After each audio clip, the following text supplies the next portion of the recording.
Hello and welcome everyone to a new video. In this video I'll be showcasing my Lightning Storm Druid. Nobody's been showing Druid some love, so I haven't seen any Lightning Storm builds in there. I'll make a video for this season and it will explain all about the Lightning Storm in this season. There are a few things that I will note, maybe some alternatives or even the Tempest Roar. This is a human variant of the build. I will make the Werewolf variant. I'll actually stream it as well. But for now this is just a human variant and there are some differences. This also uses quite a few mythics, but I will give you alternatives for every mythic that I used. Of course the build won't be pushing high bits, but it will still do fine.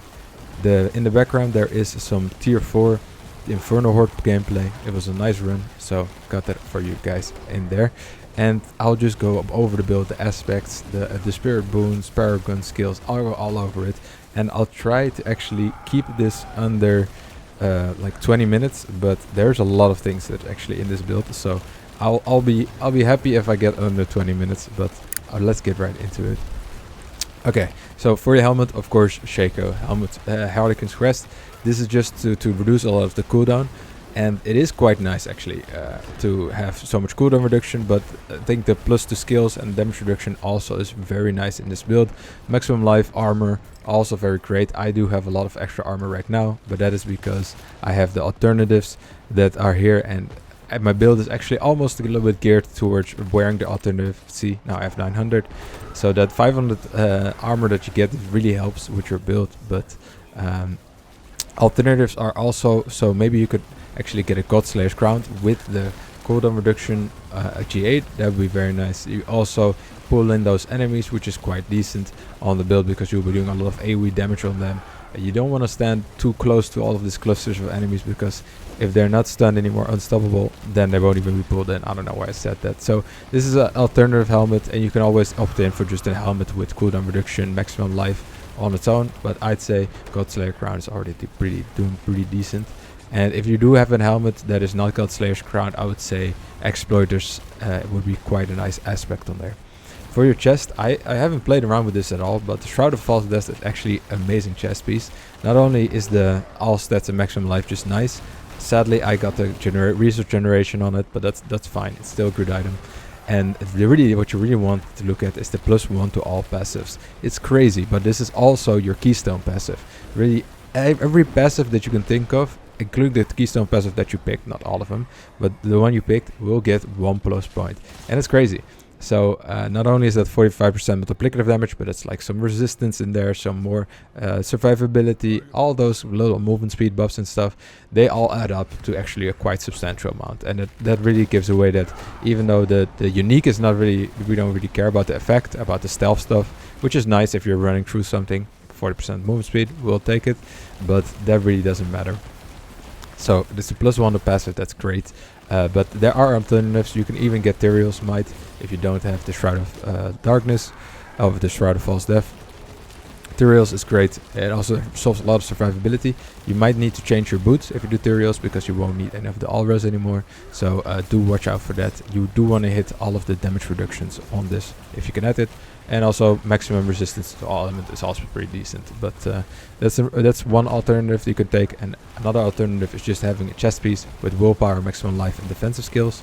You can also temper this to reduce more cooldown of your Earthen Bulwark and get immobilized. Of course, the aspect you want on there is to take the Spirit Bond.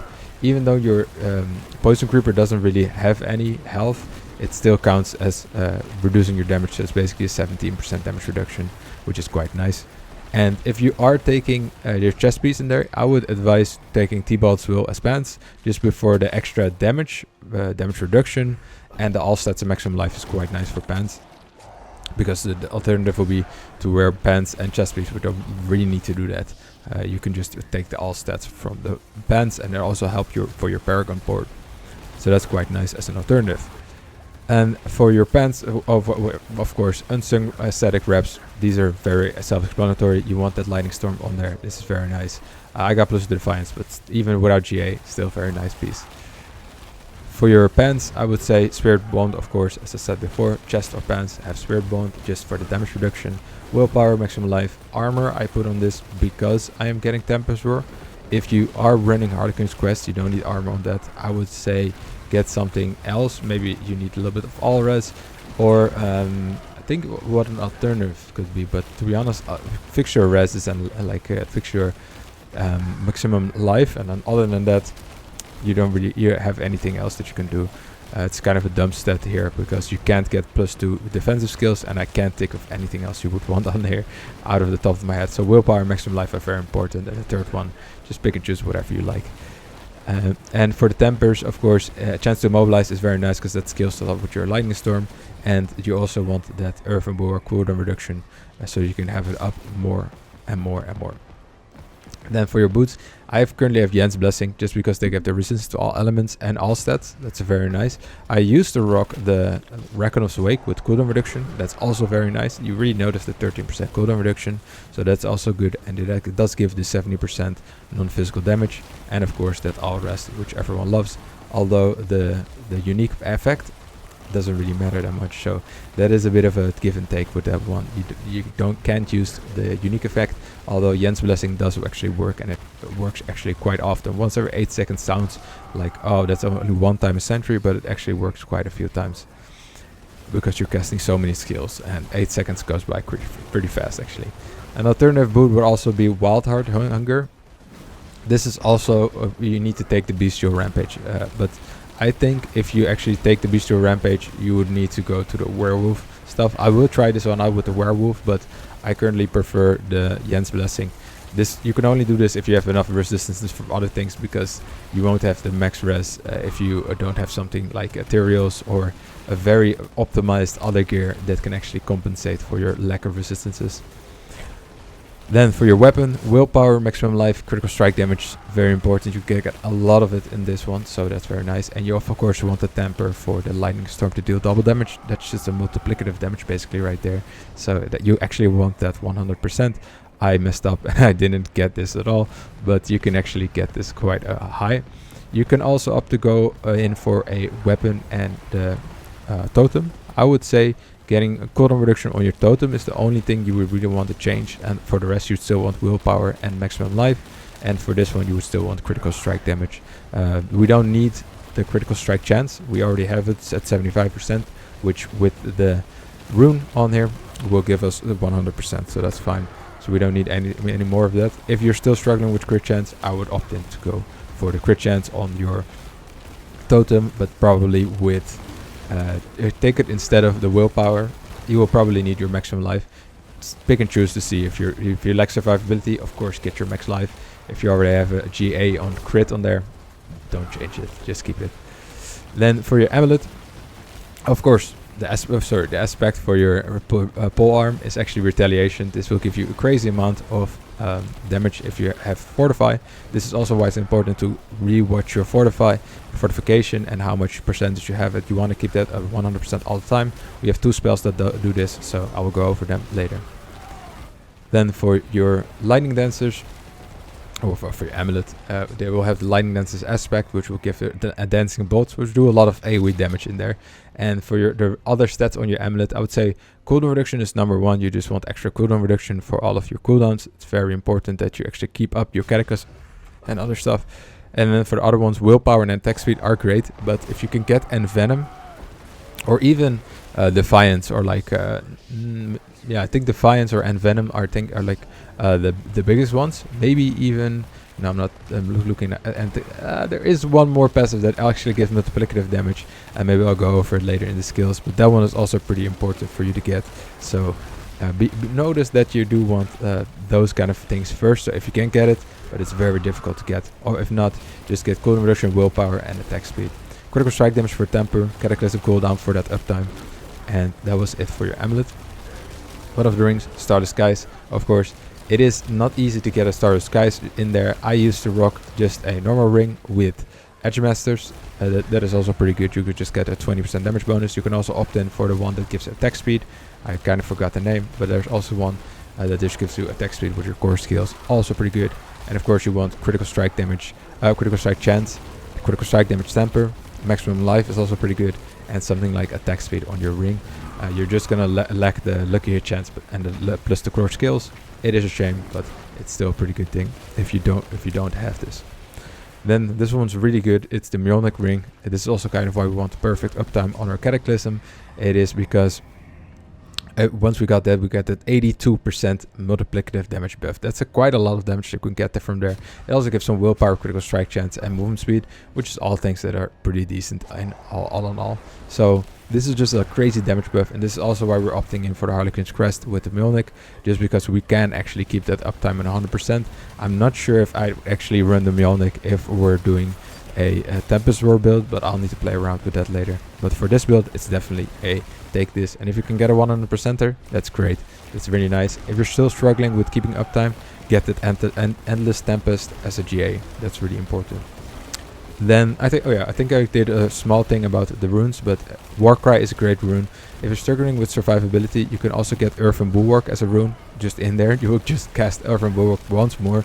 Also give us a Fortify. It will be nice because you need to cast, I think, 6 cooldowns, which you'll easily be able to do, and then you'll be able to cast Earthen Bulwark. So it's just another extra layer of defense that you can take in there. I think there's also a Necromancer skill that slows and makes enemies deal less damage. So there's a little bit of pick and choose you can do for this rune, but I would say the rune for the critical strike chance is really important just to get that 25%, which you really don't get from your other stats right here. I think that's most of it of the tempers, and I think I also talked about all of the alternatives, so that's good. We're already at 11 minutes, so we're gonna move on to the spirit boons.